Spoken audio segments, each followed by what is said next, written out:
کہتے ہیں کہ مجھے کیسے پتا اللہ مجھ سے خوش ہے؟ اسکالرز اس کا ایک جواب دیتے ہیں کہ اگر تیرا نماز پڑھنے کا دل کر رہا ہے اور کوئی نیکی کرنے کا دل کر رہا ہے تو یہ ایک سائن ہے اللہ تم سے خوش ہے، کیونکہ توفیق اللہ کی طرف سے۔ حضرت عمر صلی اللہ عنہ کہتے تھے کہ مجھے یہ ڈر نہیں ہے کہ میری دعا قبول ہوگی کہ نہیں، مجھے یہ ڈر ہے کہ مجھے دعا کرنے کی توفیق بھی ہوگی کہ نہیں۔ دعا کی بھی توفیق ہوتی ہے۔ اگر ایک بندہ ہینڈ ریز کر رہا ہے، ثبوت ہے کہ اللہ چاہتا ہے کہ وہ اس کے پاس آئے، ادروائز ہاتھ ہی نہ اٹھاتا ہو۔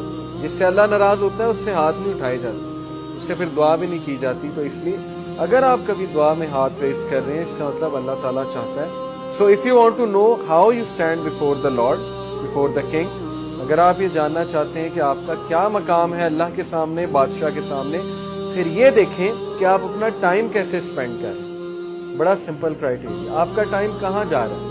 اگر تو اچھے کاموں میں جا رہا ہے، پروڈکٹیو کاموں میں جا رہا ہے، اچھے کاموں میں بہت سی چیزیں، ضروری نہیں اچھے کام سے مراد نماز ہی ہے، وہ تو پیک کا اچھا کام ہے۔ اچھے کاموں سے مراد گھر کے کام بھی ہیں، اچھے کاموں سے مراد کسی کی مدد کرنا بھی ہے، اپنی ذمہ داری کو نبھانا بھی اچھے کام میں آتا ہے۔